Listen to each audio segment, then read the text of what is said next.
नमस्कार दोस्तों, स्वागत है आप सभी का एक बार फिर से आपके ही अपने YouTube चैनल पर। आज की बड़ी खबरें, मुख्य समाचार लेकर आए हैं। इन खबरों में जानेंगे देश दुनिया की तमाम लेटेस्ट जानकारियां आप तक पहुंचाएंगे। वहीं अगर आप लोग भी मानते हैं कि 2024 के आम चुनाव में इंडिया गठबंधन जीत सकता है तो एक लाइक वीडियो को जरूर कीजिएगा, कमेंट बॉक्स में जरूर लिखिएगा। जय हिंद, जय भारत। लोकसभा चुनाव के पहले चरण के लिए अधिसूचना जारी। 102 सीटों के लिए नामांकन प्रक्रिया शुरू की गई है।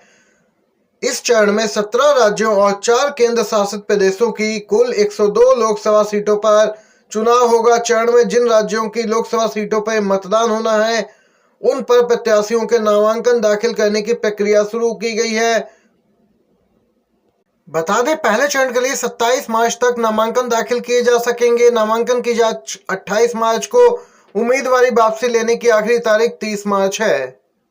विपक्षी पार्टियों ने कर दी बड़ी मांग। इसी क्रम में निकल के आया बयान टीएमसी सांसद डेरेक ओब्रायन का।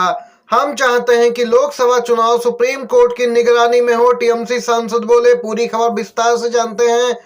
तृणमूल के वरिष्ठ नेता डेरेक ओब्रायन ने कहा कि पार्टी चाहती है लोकसभा चुनाव सुप्रीम कोर्ट की निगरानी में हो, क्योंकि बीजेपी की चले तो निर्वाचन आयोग जैसी संस्था को ही नष्ट करके रख दें। राज्यसभा में टीएमसी के नेता डेरेक ओब्रायन आगे बोली, बीजेपी के लोग जनता का सामना करने से इतना घबरा गए हैं कि वह निर्वाचन आयोग को अपने पार्टी के कार्यालय में बदल रहे हैं। उन्होंने सोशल मीडिया पर लिखा, बीजेपी की गंदी चालें भारत निर्वाचन आयोग जैसी संस्थाओं को नष्ट कर रही। आगे उन्होंने कहा कि स्वतंत्र और निष्पक्ष चुनाव के लिए हम उच्चतम न्यायालय की निगरानी में 2024 का चुनाव चाहते हैं। दोस्तों, अगर आप भी डेरेक ओब्रायन की इन बातों से सहमत हैं, समर्थन करते हैं कि सुप्रीम कोर्ट की निगरानी में 2024 आम चुनाव होना चाहिए तो एक लाइक वीडियो को जरूर कीजिएगा, समर्थन जरूर दर्ज करवाइए। अगली अपडेट आ रही है। मोदी का 400 पार का दावा खोखला, इंडिया गठबंधन बनाएगी सरकार, बघेल का दावा। जी हां, प्रधानमंत्री मोदी के 400 पार के दावे को खोखला बताते हुए वरिष्ठ कांग्रेस नेता भूपेश बघेल ने कहा कि बीजेपी के राम मंदिर का मुद्दा लोकसभा चुनाव में कोई खास फर्क नहीं डालेगा। उन्होंने विश्वास जताया कि विपक्षी गठबंधन इंडिया को अगली सरकार बनाने के लिए स्पष्ट बहुमत मिलेगा।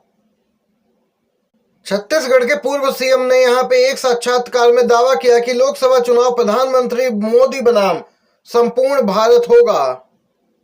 उन्होंने दावा किया कि कांग्रेस को छत्तीसगढ़ की 11 लोकसभा सीटों में से आधी से ज्यादा सीटों पर जीत मिलेगी। बघेल ने प्रधानमंत्री मोदी के दावों को खोखला बताया और कहा कि बीजेपी लोकसभा चुनाव में कम से कम 370 सीटें जीतने का जो दावा कर रही है वह सिर्फ एक खोखला दावा है। इनके दावे में कोई दम नहीं। ये जनता के बीच जाने से घबराते हैं, इन्हें डर है जनता का। देख सकते हैं, यह दावा भी किया कि हमारा गठबंधन इंडिया मजबूत है, जबकि तनाव तो एनडीए खेमे में है। हरियाणा में देखिए, बिहार में चाचा भतीजे में खींचतान, उत्तर प्रदेश में राजभर अपना दल सीट बंटवारे से नाराज, और यहाँ पे सभी इनका गठबंधन छोड़ने की तैयारी कर रहे हैं। ये पूर्व सीएम छत्तीसगढ़ के भूपेश बघेल ने दावा किया। अजीत शरद पवार गुट पे मामला, यहाँ पे भड़क उठा सुप्रीम कोर्ट। यह वोटर्स के साथ मजाक, चुनाव आयोग निशाने पर। एनसीपी में फूट मामले में चुनाव आयोग के फैसले के आधार को लेकर सुप्रीम कोर्ट ने बड़े सवाल उठाए। दल बदलने वाले गुट को असली पार्टी के रूप में मान्यता देने की मौजूदा प्रवृत्ति की सुप्रीम कोर्ट ने आलोचना की और इसे मतदाताओं की अंतरात्मा का मजाक बताया। सुप्रीम कोर्ट राष्ट्रवादी कांग्रेस पार्टी यानी एनसीपी से जुड़े मामले में शरद पवार गुट की एक याचिका पर सुनवाई कर रहा था। एनसीपी शरद चंद्र पवार ने चुनाव आयोग द्वारा अजीत पवार गुट को पार्टी का नाम और चुनाव चिन्ह दिए जाने को चुनौती दी। इसकी मुख्य चिंता लोकसभा चुनाव में अजीत पवार गुट के घड़ी चुनाव चिन्ह का इस्तेमाल को लेकर है। अदालत ने यह साफ तौर पर कहा कि मौजूदा स्थिति संविधान की 10वीं अनुसूची को दरकिनार कर देती है, जिसे दल बदल और उसके बाद की राजनीतिक अस्थिरता पर रोक लगाने के लिए लागू किया गया था। एक रिपोर्ट के अनुसार जस्टिस सूर्यकांत और जस्टिस केबी विश्वनाथन की पीठ यहाँ पे इलेक्शन कमीशन के 6 फरवरी के फैसले को चुनौती देने वाली याचिका पर बीते दिन सुनवाई कर रही थी और इस बार कोर्ट ने इस पर गहरी चिंता जताई कि जिस प्रकार से यहाँ पे चुनाव आयोग एक के बाद एक विवादित फैसले दे रहा है, और यहाँ पे बागी दल को असली पार्टी की मान्यता दे रहा है। ये प्रवृत्ति गलत है, संविधान का खुला उल्लंघन है। यह पहली बार नहीं है जब इस तरह के मामले में सुप्रीम कोर्ट ने ये टिप्पणी की हो। इससे पहले मुख्य न्यायाधीश डीवाई चंद्रचूड़ की अगुवाई वाली पीठ ने भी असली शिवसेना का चयन करने के लिए विधायकों की संख्या को आधार रखने पर चिंता जताई थी। बिहार से अपडेट आ रही है। तेज प्रताप ने कहा, पशुपति पारस ने एनडीए छोड़कर अच्छा किया, उनके साथ हुई नाइंसाफी। राष्ट्रीय लोक जनशक्ति पार्टी के प्रमुख पशुपति पारस के केंद्रीय मंत्री के पद से इस्तीफा देने के बाद आरजेडी उनका महागठबंधन में स्वागत के लिए तैयार है।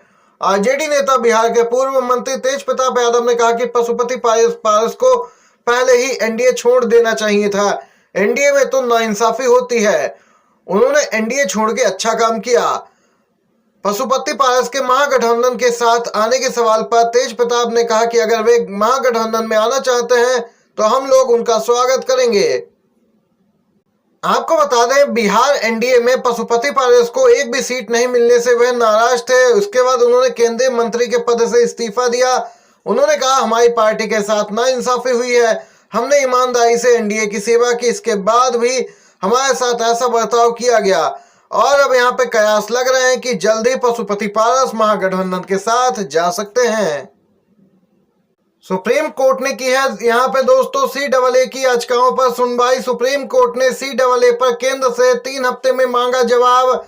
याचिकाओं में रोक लगाने की मांग, टाइमिंग पर उठे सवाल। आपको बता दें, सुप्रीम कोर्ट में 200 से ज्यादा याचिकाओं पर बीते दिन सुनवाई करते हुए केंद्र सरकार से 3 हफ्ते में जवाब मांगा गया है। मुख्य न्यायाधीश डीवाई चंद्रचूड़, जस्टिस जेबी पारदीवाला और न्यायमूर्ति मनोज मिश्रा की पीठ अब मामले में 9 अप्रैल को सुनवाई करेगी। सुनवाई के दौरान सीजीआई ने केंद्र सरकार से पूछा कि नोटिफिकेशन पर रोक की मांग वाली याचिका पर जवाब देने के लिए उनको कितना समय चाहिए। इस पर केंद्र की तरफ से पेश हुए सॉलिसिटर जनरल तुषार मेहता ने न्यायालय से कहा कि उन्हें 20 आवेदनों पर जवाब देने के लिए 4 सप्ताह का समय चाहिए। हालांकि अदालत ने जवाब दाखिल करने के लिए इन्हें 3 हफ्ते का समय दिया। कांग्रेस के घोषणा पत्र की कुछ मुख्य बातें सामने निकल के आई हैं।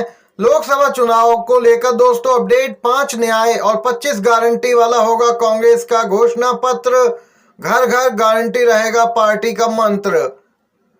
कांग्रेस आगामी लोकसभा चुनाव में जिस चुनावी घोषणा पत्र के साथ उतरने जा रही है वो पार्टी के 5 न्याय और 25 गारंटी की घोषणा पर आधारित होगा। पार्टी का कहना है कि यह दस्तावेज उसके लिए न्याय पत्र है जिसे वह घर घर गारंटी के मंत्र के साथ देश के हर मतदाता तक पहुंचाने का प्रयास करेगी।